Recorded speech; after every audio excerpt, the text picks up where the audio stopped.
He said I was the love of his life. Little did I know that for that man, love only meant my money, and his real family celebrated every penny he managed to take from me. Good afternoon to everyone watching. My name is Eleanor Miller. I'm 84 years old, and today I'm going to tell you a story I've kept secret for many years. A story of betrayal and pain, but also of overcoming adversity. Before I begin, I'd like to ask you watching now to leave a like on this video and subscribe to the Grandma's Diary channel if you haven't already. Let me know in the comments where you're watching from. I love knowing that my stories reach so many different places. Let's go back to the year 1962. I was 23 years old and worked as a clerk at the only pharmacy in the small town of Pine Grove, Kentucky. My life was simple. I woke up early, worked all day, and returned to the house I shared with my Aunt Martha, who raised me since I was 5 when I lost my parents. Our days were peaceful, without great emotions or surprises. Everything changed when my godmother Celeste passed away. She was a wealthy lady, a widow without children, who always treated me with great affection. To everyone's surprise, especially mine, she left me a considerable inheritance, a beautiful house in the center of town, a piece of land nearby, and a sum of money that, for a simple girl like me, seemed like a fortune. Suddenly, I found myself the most coveted young woman in town, not for my beauty, which was ordinary, but for what I possessed. I remember as if it were yesterday when Walter walked into the pharmacy for the first time. It was a May afternoon, the sky threatening rain. He wasn't from around here. He said he was passing through, representing a pharmaceutical products company from Louisville. Tall, with dark hair combed back, penetrating brown eyes, and a smile that seemed to light up the room. He dressed well, spoke elegantly, and when he addressed someone, he made it seem like that person was the most important in the world. "Miss, could you recommend a good hotel around here? It's my first time in town," he asked, leaning on the counter and looking directly into my eyes. Something in that look left me breathless.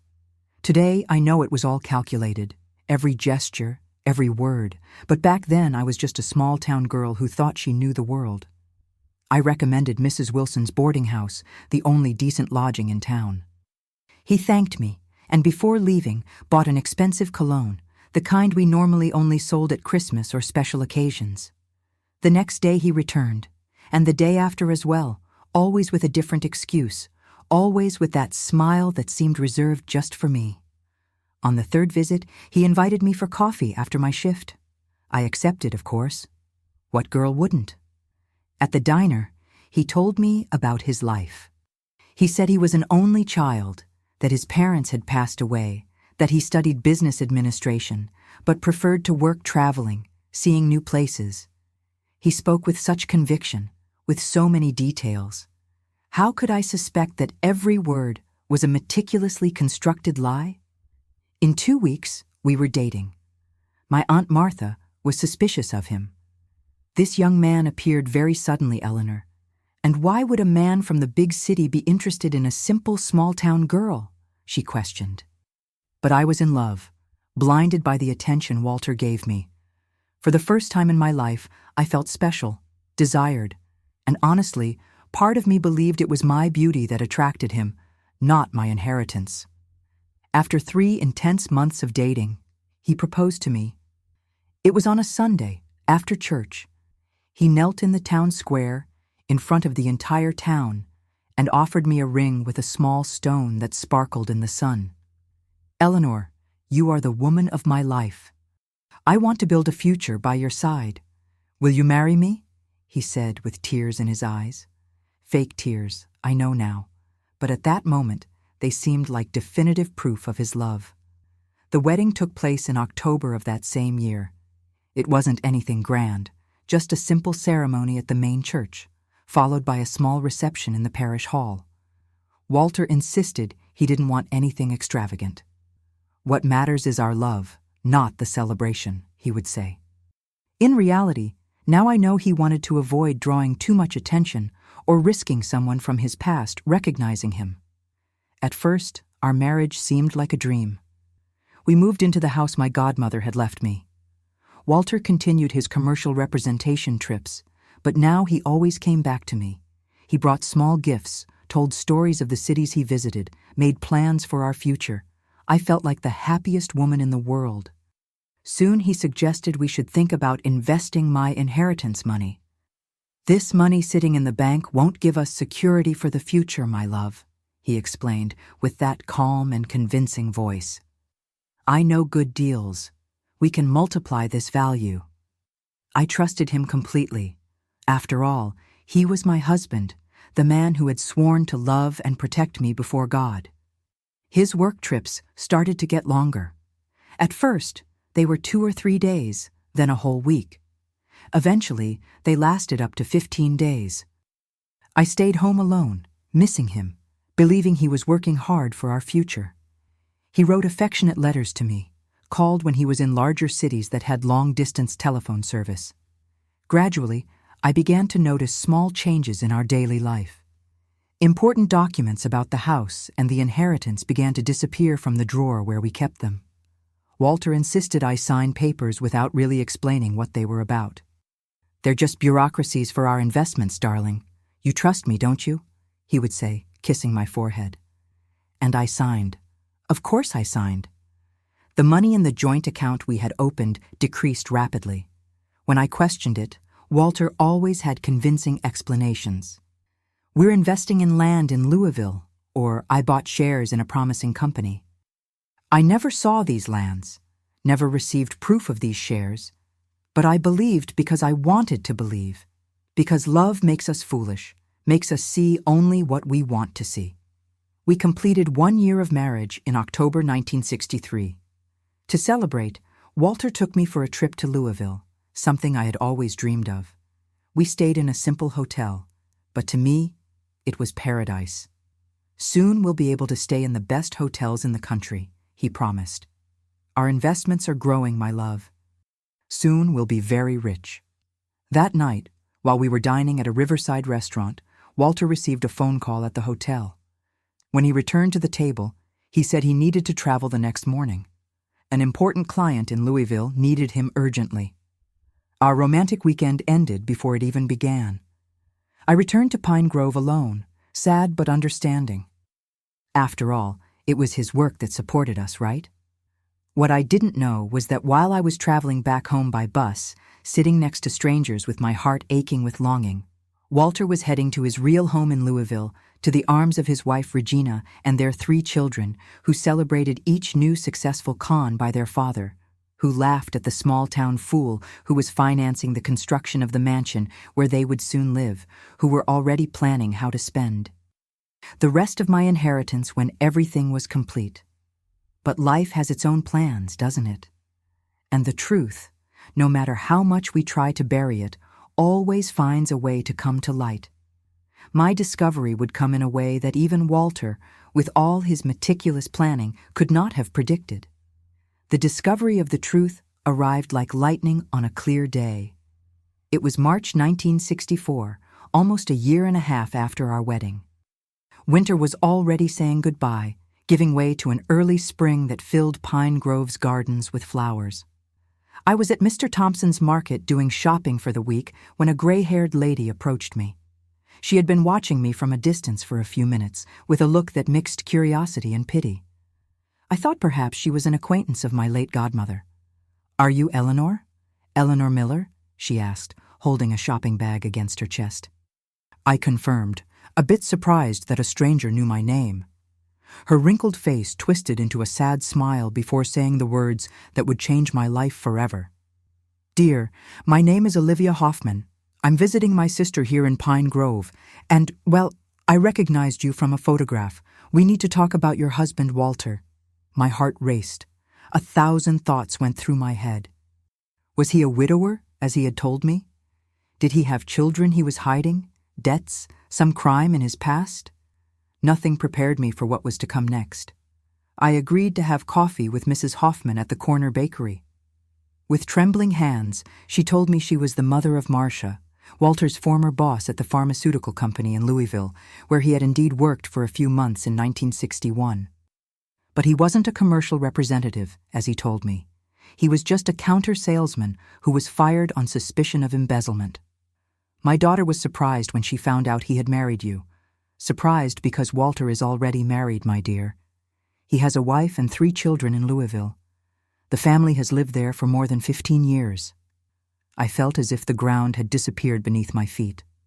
The coffee cup I was holding slipped from my hands, breaking into 1,000 pieces on the bakery floor, exactly like my heart at that moment.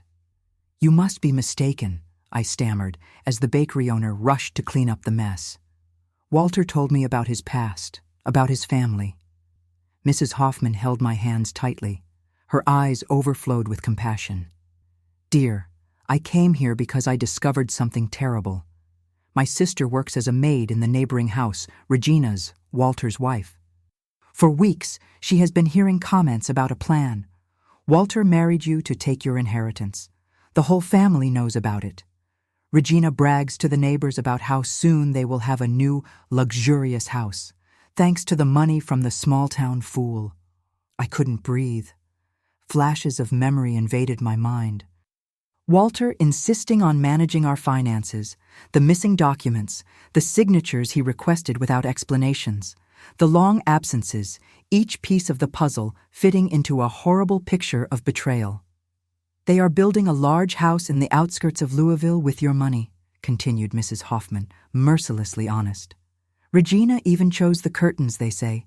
The children tell their school friends that soon they will have a swimming pool, all funded by their father's special work." I left the bakery stumbling, ignoring Mrs. Hoffman's calls. I needed to be alone. I needed to think. I walked aimlessly through the streets of Pine Grove, passing by the church where I got married, the square where Walter proposed to me. Every place now contaminated by a lie.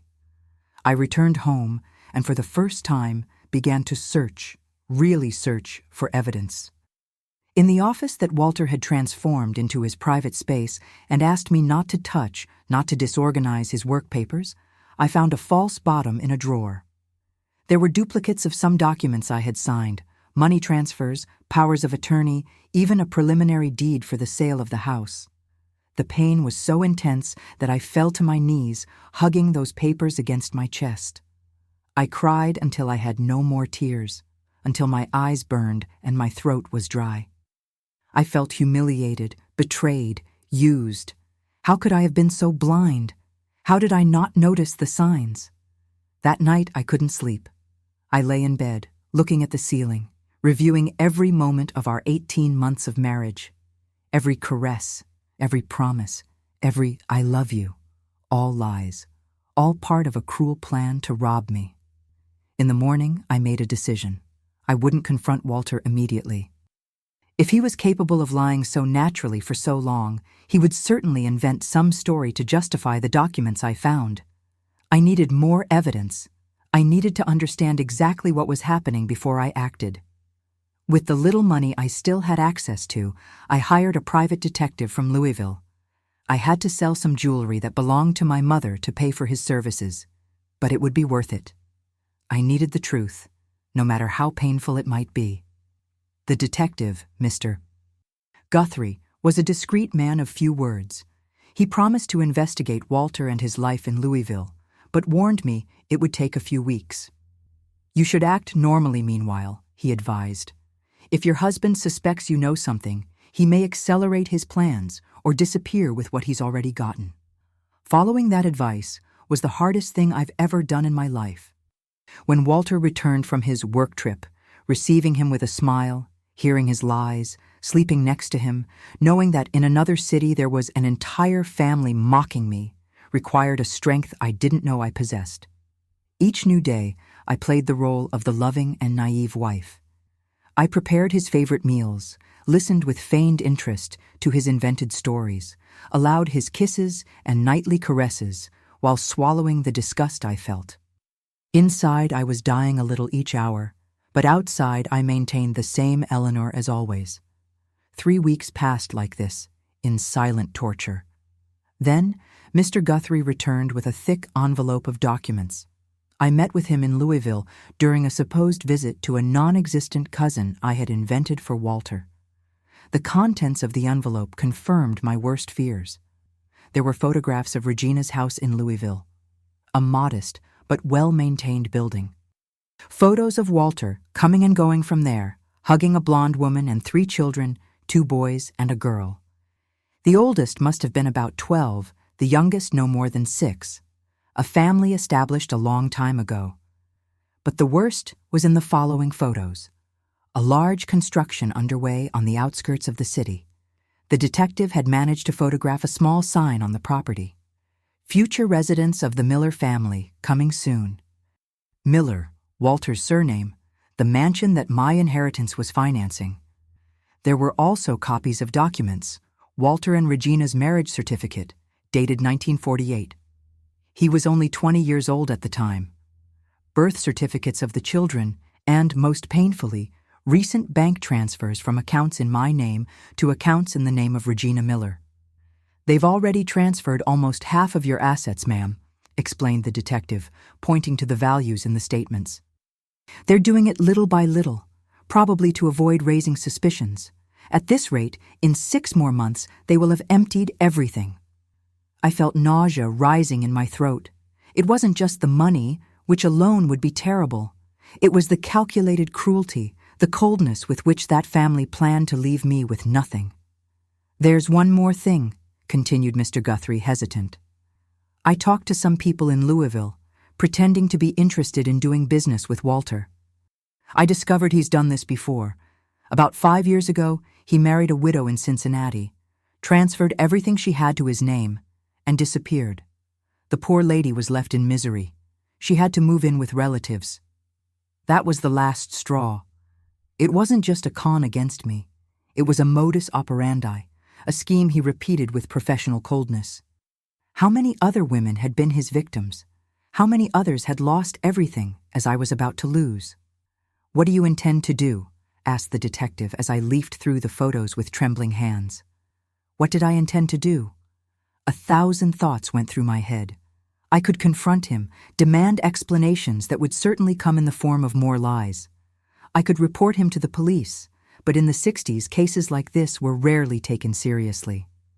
"Couple problems," they would say. I could simply run away, leave everything behind, and start over somewhere else before he left me with nothing. But then, looking at those photos, at the smiling face of that man I thought I knew, something changed inside me. A strange calm took over my being. The naive and passionate Eleanor died at that instant, giving way to a woman determined not to be just another victim on Walter Miller's list. "I'm going to get back what is mine," I finally replied, "or make sure he never does this to any other woman." On the bus back to Pine Grove, I worked out my plan. It wouldn't be easy. It would require courage and composure. But if Walter could lie and act for almost 2 years, I could also play his game, at least for long enough to turn the tables. When I got home, I found a bouquet of roses on the living room table and a note from Walter warning that he had to travel again for work, but would return in a week with a special surprise for me. I smiled at the emptiness of the house, a smile that had nothing sweet or innocent about it. "The surprise will be yours, my dear," I murmured, tearing the note into little pieces. "The surprise will be all yours." Little did Walter know that while he spent that week with his family in Louisville, planning the next steps of the con, I worked tirelessly to disarm his trap and that the foolish, manipulable wife he thought he had left at home no longer existed.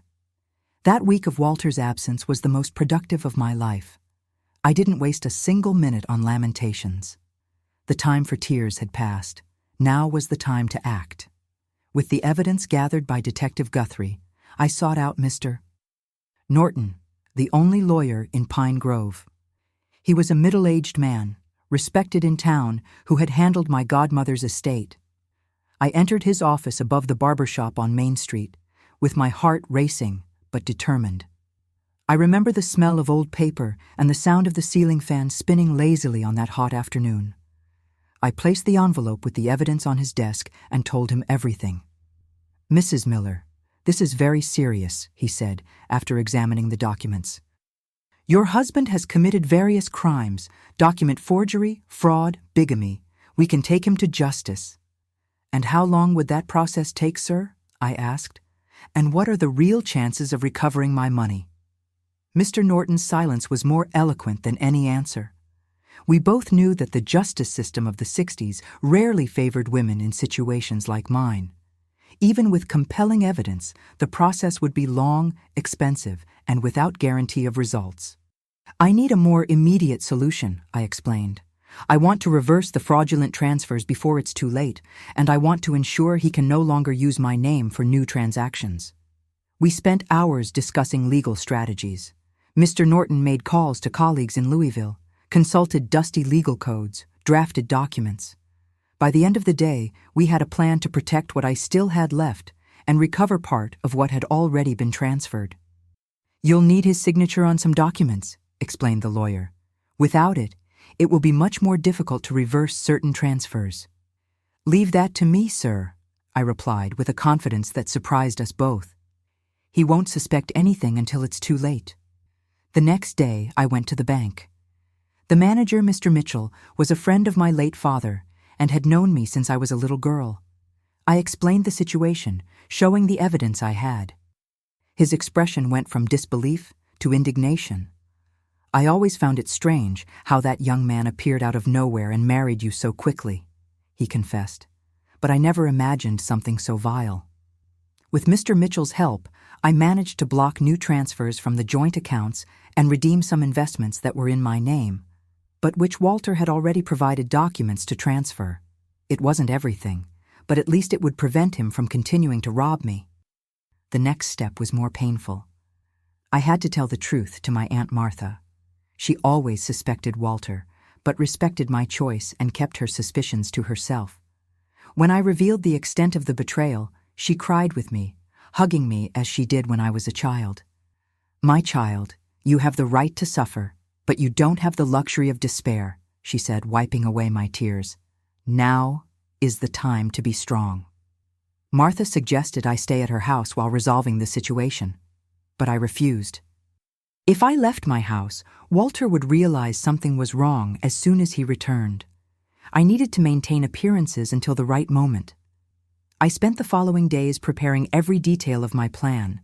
I visited the notary office and, with Mr. Norton's help, registered a power of attorney revoking any previous document that gave Walter powers over my assets. I also filed for a marriage annulment that would remain suspended until I decided to proceed. On the eve of Walter's return, I received a call from Detective Guthrie. He had discovered something important. "Mrs. Miller, Walter is selling the land you inherited in Pine Grove. He already has an interested buyer, a businessman from Louisville who wants to build a hotel on the site. The transaction is scheduled for next week." That information almost made me collapse. The land was the most valuable part of my inheritance, valued at a small fortune due to its privileged location. If Walter completed that sale, I would lose practically everything. "He'll need my signature for that," I said, trying to calm myself. "Actually, ma'am, he already has it. I found copies of the documents prepared for the sale. Your signature is there, or rather, a forgery of it." My blood froze. Walter had forged my signature on official documents. This explained why he always insisted I sign several papers at once. He was collecting models of my handwriting to be able to reproduce it. That discovery changed everything. I couldn't wait any longer. I couldn't risk losing the land. I needed to act the moment Walter returned. And he returned, as promised, exactly 1 week later. He arrived late in the afternoon, bringing gifts as he always did. French perfume, fine chocolates, a silk scarf, small crumbs to keep me content and distracted while he executed the main con. "I missed you, my love," he said, kissing me as if he really loved me. I forced a smile, playing my part one last time. "I missed you too. I prepared something special for dinner." And I really had prepared a beautiful table, candles, wine, his favorite dish, a perfect staging for what was to come. During dinner, Walter talked about his work trip, inventing stories about clients and business. I listened, smiled, asked questions at the right moments, but my thoughts were in the dresser drawer, where I kept all the documents that proved his betrayal, along with the papers Mr. Norton had prepared. "Darling, I have a surprise for you," I announced, filling his wine glass for the third time. Walter loved wine, especially when he wasn't the one paying for it. Remember I mentioned a distant uncle who lived in Tennessee? I received a letter from him this week. Walter raised his eyebrows, interested. I had never mentioned such an uncle, but he couldn't know that. In almost 2 years of marriage, I had talked very little about my family. An uncle? You never told me about him. That's because we hadn't been in contact for years. He had a falling out with my father, and they went to live in different states, but now he found out about my godmother's death and got in touch with me. And what was the surprise he brought? Asked Walter, his eyes shining with poorly disguised greed. He left an inheritance for me, much larger than Godmother Celeste's. Land in Nashville, a house in Memphis, and a considerable amount of money. I saw the gleam in his eyes intensify. He was like a predator sniffing out easy prey. At that moment, all the pain I felt transformed into a cold determination. This man would not destroy me. I would not be one more on the list of women he had ruined. "That's wonderful, my love," he exclaimed, taking my hands in his. "When will you receive all this?" "I'm already arranging the documentation. In fact, I need you to sign some papers to help with the transfer. Since we're married, the lawyer said it would facilitate the process." Of course, I can sign right now." His eagerness was almost comical. I got up and went to the bedroom, returning with a folder of documents. I placed it on the table and took out the first papers, exactly the ones Mr. Norton had prepared to reverse the fraudulent transfers and block any future attempt to manipulate my assets. Walter didn't even read them. He was so excited about the prospect of a new fortune to steal that he signed everything I put in front of him, page after page. When he finished, I carefully put the documents back in the folder. "Is that all?" he asked, disappointed that it had ended so quickly. "Almost everything. There's just one more thing." I went back to the bedroom and returned with the large envelope that Detective Guthrie had given me. I placed it on the table and pushed it toward Walter. "What is this?" he asked, curiously. "Open it and find out." With a confident smile, he opened the envelope. His face changed as he examined the contents. The photographs of him with Regina and the children, the house in Louisville, the construction of the mansion, the documents of the previous marriage, the bank transfers, everything. "Eleanor, I can explain," he began, but his voice failed. For the first time since I met him, Walter Miller was speechless. "There's nothing to explain," I interrupted, surprisingly calm. "I know everything about Regina, about your children, about the house you're building with my money. I know about the widow in Cincinnati whom you ruined. I know about the forgeries of my signature. I know you're selling my land next week." Walter turned pale. He tried to stand up, but his legs seemed not to respond. "What? What do you intend to do?" he stammered. "I already did it. Those papers you just signed so eagerly, they have nothing to do with any uncle's inheritance. You just signed the transfer back of all the assets you stole from me, the revocation of any previous power of attorney, and the confession of various crimes, including forgery and fraud." He was silent for a few seconds, processing the information. Then his face contorted into a mask of fury. He stood up abruptly, knocking over the chair. "You think you're so smart? You think you can deceive me like this? I'll end you." He advanced toward me, fists clenched. I didn't move. I knew he wouldn't have the courage to physically assault me, not out of consideration, but out of fear of the consequences. "Hit me, Walter," I challenged. "Add assault to the list of crimes. Mr. Norton is waiting for my phone call, confirming that I delivered the documents. If I don't call in the next 30 minutes, he'll go directly to the police with all the evidence." Walter stopped a few inches from me, his face red with anger, his eyes bloodshot. For a moment, I thought he would really assault me, but then I saw something I had never seen in those eyes before.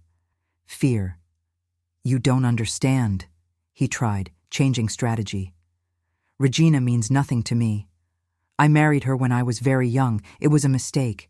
It's you I truly love, Eleanor. We can work this out." I gave a bitter laugh. "Love? You don't know what that is. For you, love is just a tool, bait to attract your victims. I walked to the door and opened it. You have 24 hours to leave my house and my life. Take only your clothes and personal belongings. If you touch anything else, if you try another con, if you even threaten to return, this evidence goes straight to the police, to the newspapers, and to your dear family in Louisville. You can't do this, he protested, the arrogance returning. I'm your husband. Actually, you're not. Since you're still married to Regina, our marriage is null, and you just signed papers confirming that as well. His face twisted into an expression of hatred and despair. For a moment, I thought he would try to assault me again, but instead, Walter simply collapsed into a chair, defeated. What happens now? He asked in a weak voice.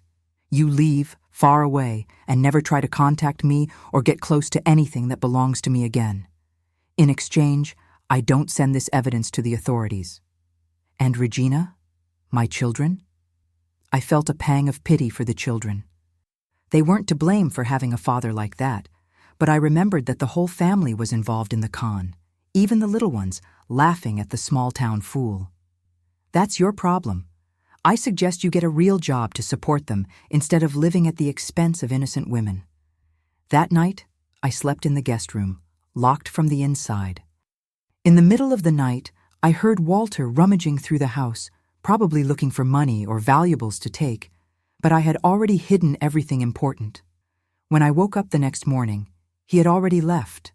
He only left a crumpled note on the kitchen table. You'll regret this. I wasn't scared. I knew it was just the last gasp of a defeated man. In the days that followed, I set about reorganizing my life. With Mr. Norton's help, I managed to reverse most of the fraudulent transfers. I didn't recover everything. Part of the money had already been spent on the construction of the mansion, but I saved enough to start over. The hardest part was facing the looks and whispers of small-town Pine Grove. Everyone wanted to know why the perfect husband had left so suddenly. I made up a story about him receiving an irrefutable job offer abroad. Few believed it, but no one dared to question directly. In June 1964, 3 months after Walter's departure, I learned that the construction of the mansion in Louisville had been halted due to non-payment. Detective Guthrie, whom I kept hired as a precaution, informed me that Regina and the children continued in the old house and that Walter had disappeared. Apparently, he had debts with dangerous people in the city, money he had probably borrowed to keep up appearances while executing his con against me. It was at that moment, looking at the detective's final report, that I realized that chapter of my life had ended. Walter and his betrayal were now just a painful but closed scar, and I was free to write a new story. July 1964 marked the beginning of my new life. After Walter disappeared, I spent weeks reorganizing not just my finances, but also my thoughts. The nights were long, the silence of the house sometimes deafening. There were moments when, even knowing the whole truth, I missed his presence. Not the real man, that cruel con artist, but the illusion I had loved, the husband who existed only in my imagination. One afternoon, while tidying the room to remove the last vestiges of him, I found a box with photographs from our wedding. I looked at that 23-year-old girl, radiant in her simple white dress, eyes shining with hope. Beside her, a smiling man playing the role of his life. For an instant, I wanted to tear up those photos, burn them until nothing remained. But then I decided to keep them, not out of nostalgia or love, but as a reminder that I would never allow anyone to manipulate me again. That Eleanor died, I said to the mirror that night. It's time to discover who I am now. The first decision was about the house, too big for me alone, full of memories I preferred to forget.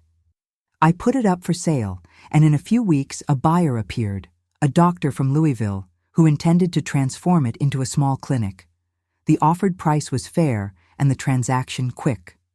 With the money from the sale and what I managed to recover from the fraudulent transfers, I bought a smaller, cozier house on the outskirts of Pine Grove. I also set aside a considerable portion as a reserve, a lesson I learned the hard way. But just changing houses wasn't enough. I needed to occupy my mind. I needed a purpose. Since I was a girl, I always had skill with sewing. My mother taught me when I was only 8 years old, and during adolescence, I used to do small repairs for neighbors and acquaintances. It was something that gave me pleasure, that allowed me to create with my hands. "Why not turn it into a business?" suggested my Aunt Martha during one of her visits. "You've always had talent, and Pine Grove hasn't had a quality seamstress since Mrs. Sullivan moved." The idea seemed absurd at first. Me, a newly separated woman, opening my own business in 1964 in small and traditional Pine Grove would be cause for more gossip, more sideways glances. But the more I thought about it, the more the idea appealed to me. It would be a form of independence, of showing myself and everyone that I could rebuild my life with my own hands. In September of that year, I opened Eleanor's Atelier in a small room that I adapted in the front of my new house. I started modestly, with repairs, hemming pants, simple adjustments. I placed an ad in the local newspaper and waited. In the first few days, almost no clients appeared. The few women who came seemed more interested in meeting the poor thing who was abandoned by her husband than in my sewing services. "It will pass, my child," Aunt Martha consoled me. "Soon they will notice your talent and forget the gossip." She was right. Gradually, the quality of my work began to speak louder than the rumors. One satisfied client brought another. Soon, in addition to repairs, I started receiving orders for new clothes, dresses for special occasions, suits for the men in town, children's clothes for First Communion. The real turning point happened in December 1964. Mrs. Henderson, the mayor's wife, ordered a dress for the City Hall's Christmas party. She was a demanding woman, known for her refined taste and for the clothes she had made in Louisville. I worked day and night on that dress, applying all my knowledge and creativity. When she tried on the finished piece and looked in the mirror, her eyes sparkled. "Eleanor, this is magnificent. I couldn't get anything like this even in Louisville." At the Christmas party, everyone commented on Mrs. Henderson's dress. The next day, my atelier was full of ladies wanting to order similar clothes. Suddenly, I was no longer the poor, abandoned woman. I was the talented seamstress of Pine Grove. With increased demand, I needed to hire help. Julia, a 17-year-old girl who had just finished high school, became my first assistant. I taught her everything I knew, and soon she was managing her own set of clients. In the following months, I hired 2 more girls. The small atelier in front of my house was no longer enough. In 1966, with the business thriving, I rented a larger space on the town's main street. Now it was a real establishment with a display window, a fitting room, and space for 4 seamstresses to work simultaneously. I called it Eleanor's House of Fashion. I didn't have the imagination for more elaborate names, but the simplicity worked in my favor. It was during this time that I began to notice a change in the market. Fashion magazines arriving from New York and Los Angeles showed more modern, more daring trends. The 60s brought novelties like miniskirts, psychedelic prints, vibrant colors, and my clients, even the most conservative ones in Pine Grove, began to show interest in these novelties. I saw an opportunity. Instead of just copying models from magazines, I began to create my own interpretations of the trends. Dresses that maintained traditional elegance, but with modern touches. Skirts that weren't as short as the miniskirts in the magazines, but that brought a youthful freshness. I created a unique identity for my creations, something that blended the traditional small-town style with the modernity of the big cities. The success was immediate. Soon, it wasn't just the ladies of Pine Grove who sought me out, but also women from neighboring towns. In 1968, I received my first client from Louisville, a university professor who heard about my work through a friend. She was so satisfied that she returned the following month with 2 colleagues. The year 1969 marked another expansion. With the atelier operating at maximum capacity, I decided to take a bold step and open a small clothing factory. It was no longer viable to produce only made-to-measure clothes. I needed to create pieces in series, albeit on a small scale. I rented a warehouse on the outskirts of town, bought more sewing machines, and hired 10 employees. "Are you sure about this?" asked the bank manager, Mr. Mitchell, when I went to request a loan for expansion. "It's a considerable investment for a woman alone." He hesitated on the last part, as if being a woman and managing a business were incompatible things. "I'm absolutely certain," I replied, with a confidence that admitted no questioning. "And I'm not alone. I have a team of talented women with me." The loan was approved, although with higher interest rates than it would have been for a man in the same situation. I didn't care. I knew I could pay it, and more, I knew that success would be the best response to that kind of prejudice.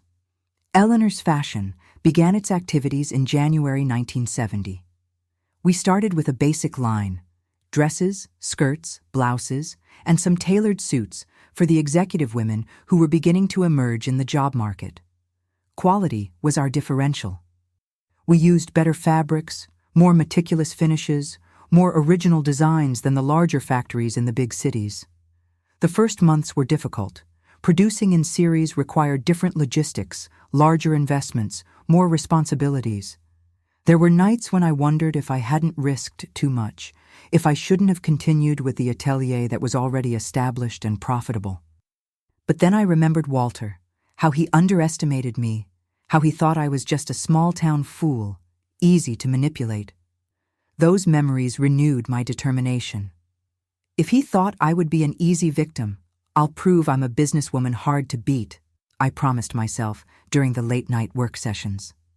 In mid-1970, we received an order that would change everything. A department store in Louisville wanted an exclusive collection of 30 dresses for the spring season. It was the largest order we had ever received, and the deadline was tight. We worked day and night, all employees doing overtime, I myself cutting fabrics and supervising every detail. We delivered the dresses 2 days before the deadline. A week later, the store manager called. All models had been sold in 3 days. They wanted to order more, double the quantity for the next season. The news spread quickly in the small world of fashion in rural Kentucky. Other department stores contacted us wanting to see our pieces. By December of that year, we were producing for 5 different establishments, including a sophisticated store in Nashville. 1971 brought new expansions. I hired 15 more employees, bought more modern equipment, increased the factory space. I also hired a young designer, newly graduated from New York, to help me with the creations. I could no longer do everything alone. "You're building an empire, Ms. Eleanor," commented Julia, my first assistant, who was now production manager. "Who would have thought that from that small room in front of your house all this would be born? Who would have thought, indeed?" Sometimes I myself was surprised when visiting the factory and seeing so many women working, so many machines running, so many pieces being produced with the Eleanor's Fashion label. It was an indescribable feeling of pride, not just for the material success, but for having transformed a personal tragedy into something positive that generated jobs and supported families. In 1972, at 33 years old, I was officially a successful businesswoman. Eleanor's Fashion was no longer just a local clothing factory. Our products reached 3 states in the South. I had a team of nearly 40 employees, a design department with 3 designers, and plans to open our own store in Louisville. It was in that year that I received an unexpected visit. I was in the factory office reviewing models for the winter collection when my secretary announced, "Ms. Eleanor, there's a lady named Regina Miller wanting to speak with you." The name hit me like a punch to the stomach. Regina Miller, Walter's wife, the woman who was willing to ruin my life to build her dream mansion. For a moment, I thought about sending her away. What right did she have to appear there after everything? But curiosity spoke louder. I asked them to show her in. The woman who entered my office wasn't the Regina I had imagined based on the detective's photographs. That one had been a blonde, beautiful woman of prosperous appearance. This was a shadow, too thin, dull hair, deep dark circles, simple and worn clothes. The years had not been kind to her. Ms. Eleanor, she began, her voice trembling. I know I have no right to be here, but I didn't let her finish, not out of anger, but because I realized she was about to collapse. I offered her a chair, a glass of water. For a few minutes, we sat in silence, just observing each other. Two women whose lives had been united and transformed by the same man in such different ways. Walter abandoned us, she finally said. Soon after what happened with you, he discovered the police were looking for him for other frauds, took what little money we had, and disappeared. I've been alone with the children for almost 8 years. I didn't feel the satisfaction I imagined I would feel upon hearing that. Just a heavy sadness for the destruction that man had caused to so many lives, including his own children's. Why did you come looking for me? I asked, trying to keep my voice neutral. Because I need work, she replied, her eyes fixed on the floor. No one in Louisville wants to hire me. They all know who I am, what we did. I heard that you have a factory that employs many women. I thought that maybe... That afternoon in 1972, I made a decision that surprised even myself. I offered Regina a job, not in Pine Grove, where her presence would cause gossip and reopen wounds, but in the new branch we were opening in Nashville. A fresh start for her, away from the past, away from the memories of Walter. Why? She asked, incredulous. After everything we did to you. I'm not doing this for you, I replied honestly. I'm doing it for your children who didn't ask to have a father like Walter. And I'm doing it for myself, because I learned that the best revenge is living well, building something positive from the destruction he tried to cause. When Regina left my office that afternoon, I felt a weight leaving my shoulders. A chapter that was half open finally closed. Walter Miller, the man who almost destroyed me, had become irrelevant. I had moved on, built something bigger than anything he could have imagined. And that, I realized, was the true victory. Not just having survived the betrayal, but having thrived despite it, having turned pain into strength, humiliation into determination, loss into gain. That night, looking out the window of my office at the illuminated factory where dozens of women worked under the Eleanor's fashion symbol, I smiled to myself. The naive young woman who almost lost everything to a con artist had transformed into a respected businesswoman, an independent woman, a success story. And the story was just beginning. The following years were of constant growth and learning. The 1970s brought challenges and opportunities I never imagined facing when I started with my small atelier. America was experiencing significant changes, with the women's liberation movement gaining ground, changing fashion trends and consumer habits. In 1973, I opened the first Eleanor's fashion store in Louisville. I was nervous on opening night, fearing that no one would show up or that the customers from the city would find my models too provincial. To my surprise and joy, the store was packed. Women appreciated exactly what I offered. Well-made pieces with personality that weren't mere copies of international trends. Your dresses have soul, Ms. Eleanor, commented an influential client, wife of a local politician. They're not like these models that come from New York, all the same, without identity. That comment made me reflect on what really differentiated my creations. I realized that I unconsciously incorporated elements of Southern culture in my designs, colors, patterns, cuts that referred to the traditions of the region, something subtle, but that gave the pieces an authenticity that clients recognized, even without identifying exactly what it was. I decided then to explore this differential more consciously. I hired local artisans to create exclusive details for our clothes. Embroidery inspired by Southern tradition, applications that referred to Appalachian folk costumes, but all reinterpreted in a contemporary way. We created a line called Southern Essence, which became our flagship. The success was so great that in 1975, we opened 2 more stores, one in Nashville and another in Atlanta. The factory in Pine Grove could no longer handle the demand. I built a new building 3 times larger on the outskirts of town. Now we employed more than 100 women just in production, not counting the saleswomen in the stores and the administrative team. "You saved Pine Grove," the mayor told me during the inauguration of the new building. "Before your factory, our young women had to leave to find work. Now they have a future right here." It wasn't an exaggeration. Eleanor's Fashion had become the largest employer in the region, especially of female labor.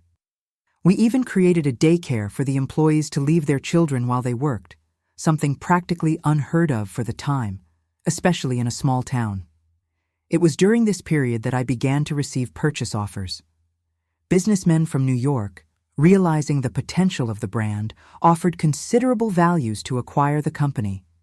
Some suggested partnerships where I would maintain part of the control but would have access to capital for even greater expansion. "You should consider it," advised the accountant, a pragmatic man who had taken care of the company's finances since the beginning.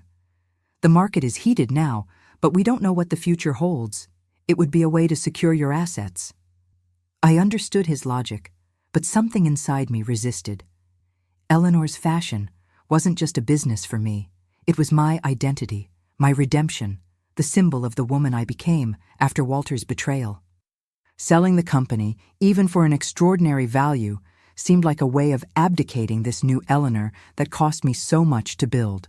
In 1976, I made a different decision. Instead of selling to external investors, I created a profit-sharing program for long-term employees. Women who had been with me for more than 5 years started to receive, besides their salary, a small percentage of the company's results. It wasn't a formal partnership, but a recognition that the success of Eleanor's Fashion was the result of joint work. "You're crazy," exclaimed the accountant when I explained the plan. "No company does this. It will diminish your profits." "I prefer smaller profits with a committed team than larger profits with dissatisfied employees," I replied. "Besides, I'm not doing this just out of kindness. It's business strategy. Those who have a stake in the results work with more dedication." I was right. In the following years, productivity increased, staff turnover decreased, and the quality of the pieces improved even more. The employees felt truly part of the business, suggested improvements, took care to reduce waste. What I lost in percentage of profit, I gained in overall growth. The end of the 1970s brought new challenges. The American economy was beginning to show signs of exhaustion, inflation was increasing, and the purchasing power of the middle class, our main audience, was decreasing. Many smaller clothing factories closed their doors, unable to adapt to more difficult times. We needed a strategy to survive. After many nights of reflection and discussions with my team, we decided on a bold approach. Instead of lowering quality to reduce prices, as many competitors did, we maintained our standard but created differentiated lines for diverse audiences. For clients with higher purchasing power, we launched the Eleanor Collection, with exclusive, almost artisanal pieces sold in special departments of our stores. For the broader audience, we maintained the regular line, with small adjustments to control costs, without compromising essential quality. And innovating once more, we created Eleanor Young, aimed at the daughters of our traditional clients, more accessible pieces with modern designs that introduced the brand to a new generation. The strategy worked. While the textile sector faced a generalized crisis, Eleanor's Fashion continued to grow, albeit at a more modest pace. In 1979, we were invited to participate in the first edition of an important fashion event in New York. A recognition that we had transcended the status of regional brand to become a nationally respected name. I remember being backstage at that fashion show, watching professional models wearing creations that were born from my small atelier in Pine Grove. A journalist approached wanting an interview. "Ms. Eleanor, how do you feel seeing your brand on this stage alongside international labels?" she asked, microphone in hand. I looked at the models preparing, at the carefully crafted clothes, at the Eleanor's Fashion logo, illuminated in the background of the stage. And for an instant I saw beyond all that.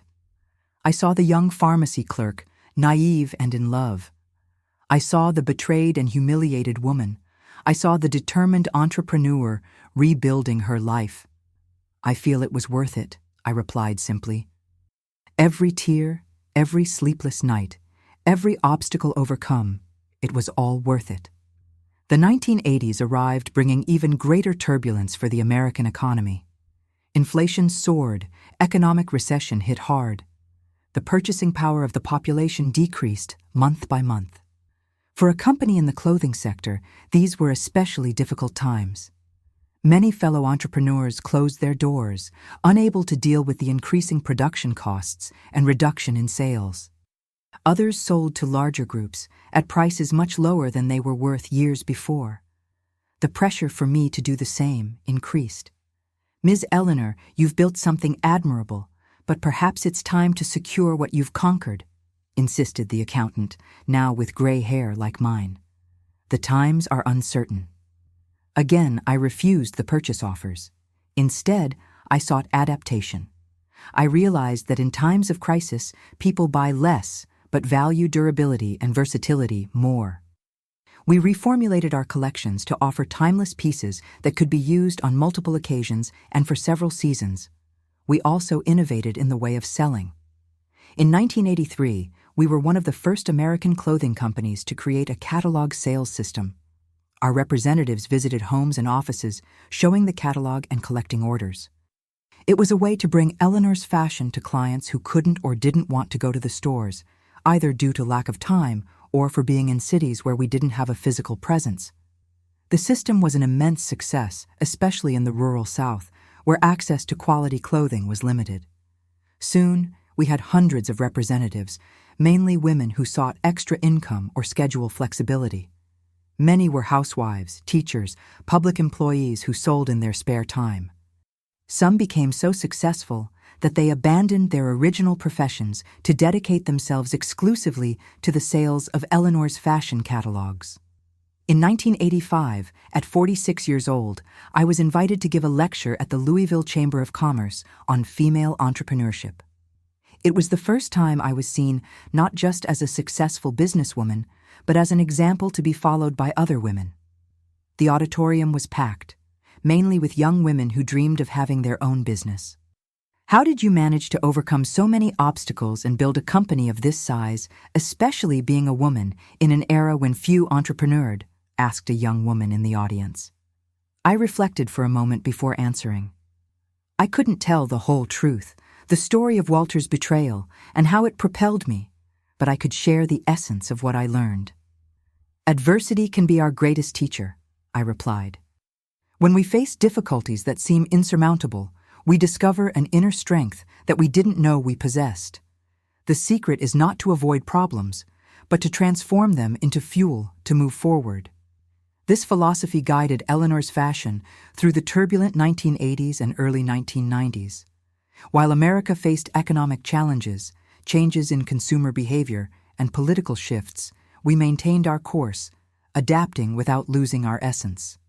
In 1992, at 53 years old, I received one of the greatest recognitions of my career, the Entrepreneur of the Year Award from the Kentucky Chamber of Commerce.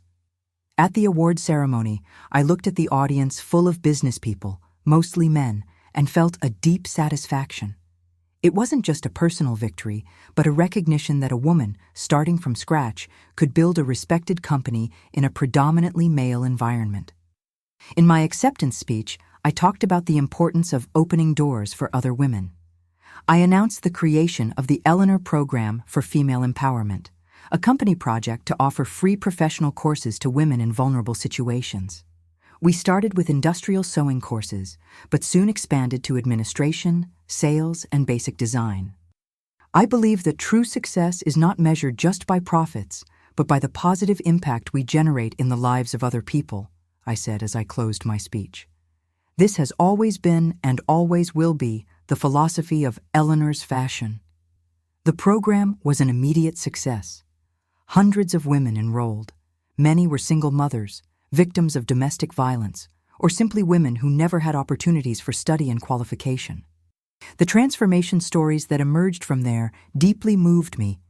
Women who, just like me, decades earlier, found in sewing and fashion a path to independence and dignity.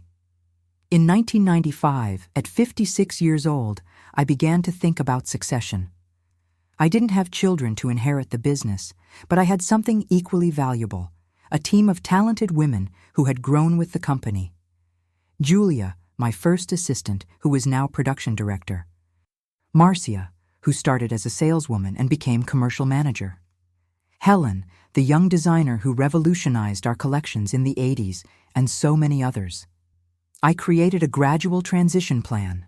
I formed a management council with the oldest and most talented employees and began to transfer responsibilities to them.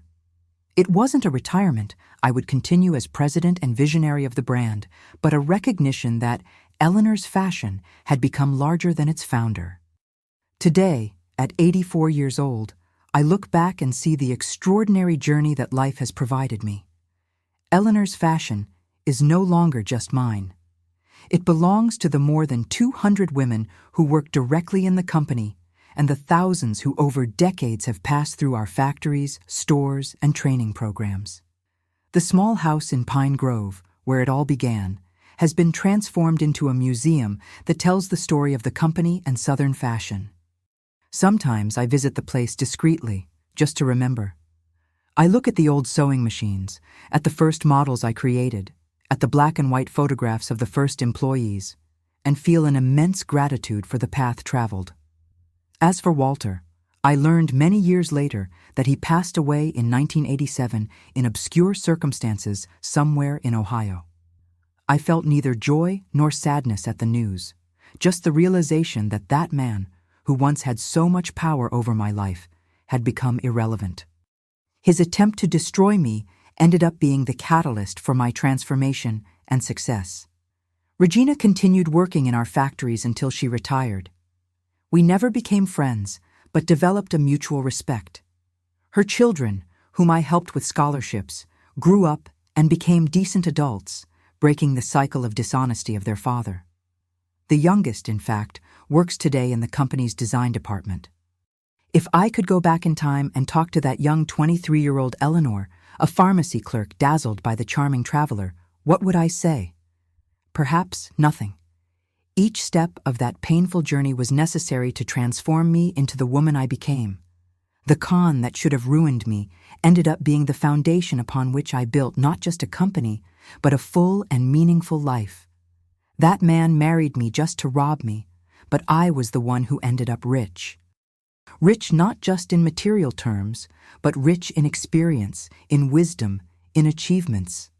Rich for having transformed a story of betrayal into a story of triumph. Rich for having discovered that sometimes our greatest wounds can become our greatest strengths. And that, my dears, is the true wealth that no one will ever be able to steal from me. If you like this story of my life, don't forget to leave your like on this video and subscribe to the Grandma's Diary channel if you haven't already. Also turn on notifications so you don't miss my next stories. Leave in the comments what you thought and where you're watching from. Thank you very much for staying with me until here. Until next time.